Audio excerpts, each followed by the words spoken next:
With Fated Clash just around the corner, it's time to take a look at all the new ride lines that came out of this set. In this video, I'll be going over the new Direful doll archetype. Direful dolls is a deck built around binding their own rearguards to gain bonus effects, and then use the bound units to guard with later on. The deck has a ton of ways to cycle around their pieces from all zones and be able to survive a long time. Starting off with our ride line, our grade 1 is Direful doll Serena. When Serena is rode upon by Griselda, you look at the top 7 cards of your deck and put any 2 Direful dolls from there into soul. If you are grade 3 and it attacks or boost, it can get plus 5k power for the battle, and then at the end of the battle, it will bind itself. Serena helps fetch out the Direful dolls we are missing early to guarantee our game is as consistent as possible. Its second effect also makes it a primary call target from Android, since it will be a 13k, and goes to bind to become a 10k shield later on. Our grade 2 in the ride line is Direful doll Griselda. When Griselda is rode upon by a Direful doll grade 3, it can be called from soul. Then when it's placed, you can put a Direful doll from hand into soul to draw a card, and give Griselda and your Vanguard plus 5k power. Griselda gives the deck a way to cycle and set up the soul for future cards easily. It's also a 15k beater that helps make the Vanguard power higher as well. The second effect isn't locked behind grade 3 either, so on turn 2 you can call Griselda and have a solid push turn with 2 15k swings. And then our grade 3 is Direful doll Master Android. During your main phase, you can Cablast 1 and call Direful dolls from your soul, but the amount you call has to be the same grade or less as your opponent's Vanguard. And if you called 3 or more, then Android gets plus 1 drive as well. At the beginning of every guard step as well, you can guard with a Direful doll from your bind zone, and it gets plus 5k shield. Note with this, you can only guard with something from bind zone once per battle, and it's always the first thing you guard with before you end up guarding with other cards from your hand. So with Android, we are playing a ton of units with Direful doll names, and our primary goal is to be able to consistently get that extra drive and to be able to bind our rear guards to have a big bind zone. If we can fulfill this, then we pretty easily have just a ton of cards we are able to use each turn, and we can start guarding attacks without really using cards in our hand as well. For the key cards of this deck, the first one I want to talk about is Direful doll Liberator. It's a grade 3 that when placed on rear or put on Guardian Circle, you can put a Direful doll from your drop zone into soul. Also, whenever it attacks, it gets plus 10k power and binds itself at the end of battle. Whenever it does bind itself, you can Cablast 1 to draw a card. So Liberator is the primary beater of the deck. By itself, it's a 23k with a cycle effect on top of it. Because it binds itself, though, it's technically a plus 1, since it can be guarded with later on. It also helps keep your Direful dolls in circulation easier, because each copy of Liberator will put 2 Direful dolls back into soul before it itself goes into drop. One of the primary cards we want to keep cycling is Direful doll Providenza. Whenever Providenza attacks and both players are grade 3 or higher, it gets plus 10k power for the battle, and after it attacks, you can Energy Blast 3 and it binds itself to call a Direful doll with a different name from your soul. So Providenza is the way we get multi-attack in the deck. In combination with Liberator, you will get 2 attacks at least 20k, with both going to bind and Liberator putting a Direful doll into soul and potentially drawing as well. It is a power play that also helps keep your game plan rolling by turning 1 card into a 5k and a 10k shield, and a random draw for the next turn. Next up is Direful doll Pelagia. After Pelagia boosts, it can bind itself to put 2 Direful dolls into soul. It's also a base 10k shield if your Vanguard is a Direful doll. Pelagia is Liberator, but as a defensive card. If guarded with by Android, it is a 15k shield. It is also a big way to get our pieces back by being able to put our Direful dolls back into soul. Like Liberator, it can keep recycling itself to keep giving the deck a way to have consistent 15k shields. And the last card I want to talk about is actually not a Direful doll. It is Almagester Schwartz Sparta. Once per turn, if your opponent's Vanguard is at least grade 3, you can bind a trigger from soul to give it plus 10k power. This effect at first doesn't look that crazy, but in tandem with the Direful doll triggers, it can be pretty insane. Right now we have 2 different heals and a critical with Direful doll names. Binding these triggers means you can guard with them from Android skill later on. The vanilla healing crit will be 20k shield, but there is also an effect heal that is base 10k shield but can be 20k shield if you are lower grade than the opponent. So under Android, they can be base 15k shield, and against grade 4 decks, it could be 25k shield. For Android, there are 2 good Regalis pieces for the deck. The one I personally prefer is Gratias Gradle, because this deck doesn't have ways to recycle its Persona rides back into hand. So having an additional Persona ride makes the power ceiling more consistent. Some prefer Transfer though, because this deck prefers to play a long game, which naturally means a higher chance for both players to see the overtrigger. Transfer makes the long game better for dolls, since it makes it less likely to get sacked out by the overtrigger. Now for the overtrigger, dolls typically prefers Eidos Faro. All of them are pretty good, but in this deck it actually hits pretty solid numbers already, so adding a critical to those numbers is very big. It can also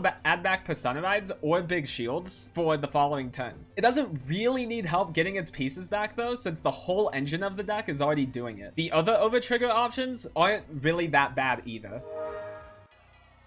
For the Mulligan, the number one thing you are typically looking for is actually Persona Ride. This deck is pretty reliant on Persona Ride in order to have its Vanguard hit numbers, and it can utilize Persona Ride really well because of Providenza, and the deck's numbers can get pretty crazy because of it. Number two is a card I haven't talked about yet, which is Gungan Ram. Gungan Ram helps the deck have a better early game naturally. Each additional soul charge for this deck is essentially drawing a card because of Android being able to call out a bunch of things onto the board, or if you soul charge a Direful doll trigger, then you can bind it from Sparta and be able to guard with it later on. So having Gungan Ram to be something you can call down early on to be aggressive with potentially, and also sometimes have the upside of being able to randomly draw cards, is pretty good for this deck. Going into our game plan, our early game is fairly slow for this deck. Basically, the only cards that do anything will be Griselda on turn 2 and Gungan Ram. You tend to spend the early game tanking as much as possible and making sure you don't fall too far behind in whatever matchup you're in. On turn 3, you can start utilizing Angeld's first skill to build a board and begin pushing back. You want to get the bind zone started rolling at this point to help mitigate the opponent's offensive pressure. Any loose cards in the soul, Gungan Ram can also soul blast out to then draw. The late game is where this deck truly shines. Angeld tends to gas the opponent out of cards and builds a large card advantage lead because of it not needing to use the cards in its hand. You have Angeld to be able to call your board, and you have Angeld to be able to guard attacks essentially for free. You will need to try to keep Persona Riding as much as possible because the pressure isn't always there unless you do. Some of the strengths this deck can have is that it has lots of unit cycling. It can easily get back units from the drop zone in the soul and then put units from your soul and on your field into bind zone and then use the bind zone to guard with it, and then those cards go back into drop zone, and then you just have this huge cycle going on. It also has a lot of extra shield value just because of Angeld being able to guard with more cards and then giving those cards extra shield, and then also having a grade 1 that also gains shield. It can also guard attacks without using cards in hand because of Angeld's skill, and it also doesn't need to use cards in hand in order to make a board. So between the last 2 points, this deck just naturally isn't using the cards in its hand that much, which gives the deck a ton of extra options throughout the game. Some of the weaknesses this deck can face is that it's slow to start. It doesn't really have that good of an early game. Most of its early game is just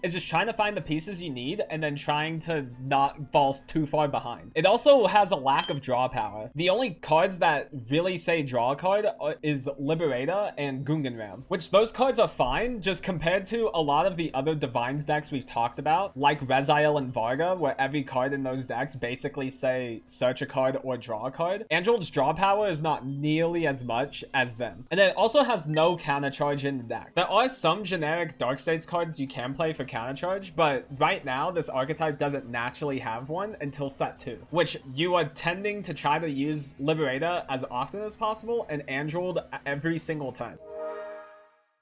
Direful Dolls is one of the best rogue picks going into Divine Set 1 meta. It has a lot of skill expression to go with it because you just generally have a lot of options throughout every turn. Once you figure out how to manage your bind zone and your soul, then this deck becomes very strong in that context. And yeah, thank you all for watching. Like, comment, subscribe, all that jazz. I'll see you guys in the next one.